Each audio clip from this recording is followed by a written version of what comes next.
Enfin, bonjour Vincent Hervouette. Bonjour Dimitri, bonjour à tous. Alors après le Royaume-Uni, après le Danemark, les Pays-Bas, l'Autriche, l'Italie, à son tour envisage d'envoyer dans un pays tiers les migrants qui réclament l'asile, le temps d'étudier leur dossier. Giorgia Meloni a signé un protocole d'accord avec son homologue albanais. Oui, alors longtemps, l'Albanie a été imprégnée de folie comme une centrale pénitentiaire surpeuplée en été, un pays à huis clos avec un régime paranoïaque vivant en autarcie et s'attendant sans cesse à être envahi. Chacun avait un blocos individuel dans son jardin et tout le monde un commissaire politique dans la tête. Le quotidien Le Monde publiait chaque été un reportage délirant sur cet asile de fous présenté comme une expérience de communisme agraire et le tyran, Enver Hoxha, comparé à un De Gaulle balkanique.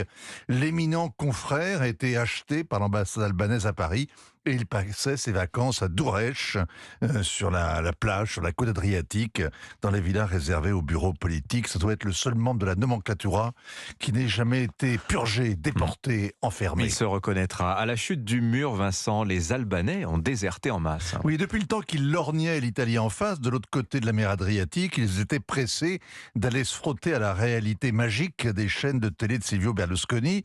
Et si le laisser-faire, laisser-passer avait continué, le dernier Albanais aurait éteint la lumière avant de s'enfuir.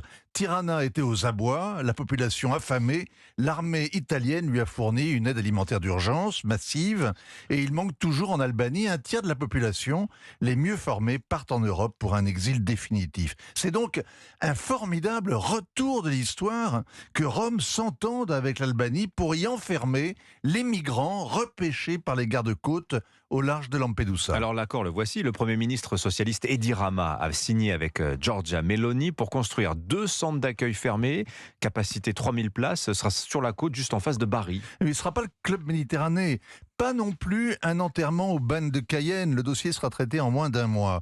Les Italiens assureront la gestion, la sécurité, l'identification des migrants, l'enregistrement des demandes, les recours judiciaires. La police albanaise sera cantonnée à l'extérieur. Les centres n'auront pas l'extraterritorialité d'une base américaine, mais tout juste, le droit européen pose des problèmes en cascade et les ONG militantes fourbissent leurs armes pour couler le projet devant les tribunaux, aussi sûrement qu'un zodiaque en hiver au large de la Tunisie. Alors en échange, l'Albanie, elle ne demande rien, sinon qu'on l'appuie pour adhérer à l'Union européenne. Oui, l'Italie sert de marraine à son ancienne colonie, comme elle l'a soutenue pour adhérer à l'OTAN il y a 15 ans. À lire le rapport de la Commission publié hier, les Albanais vont attendre longtemps, le temps de juguler la corruption et le banditisme qui sont 2 traditions nationales. Les Albanais espèrent surtout trouver, avec les demandeurs d'asile déboutés, la main-d'œuvre bon marché qui leur fait défaut dans la construction et dans le tourisme. Giorgia Meloni, elle, démontre qu'elle n'oublie pas pourquoi elle a été élue. Le nombre de migrants a explosé depuis son arrivée au pouvoir. Elle cherche par tous les moyens à les dissuader. Elle vient d'ailleurs de faire adopter une loi qui réserve les aides aux seuls réfugiés reconnus comme tels. Et pour les autres, eh bien, il n'y a plus d'hébergement, plus de viatique, plus de permis de travail. Les centres en Albanie serait un précédent en Europe. Le Royaume-Uni attend toujours que la Cour suprême statue sur l'envoi de demandeurs d'asile au diable, c'est-à-dire au Rwanda, qui est un peu comme l'Albanie de jadis, un petit pays tragique qui ressemble à un asile de fous. Signature Europe 1, Vincent Hervouette. Merci beaucoup Vincent.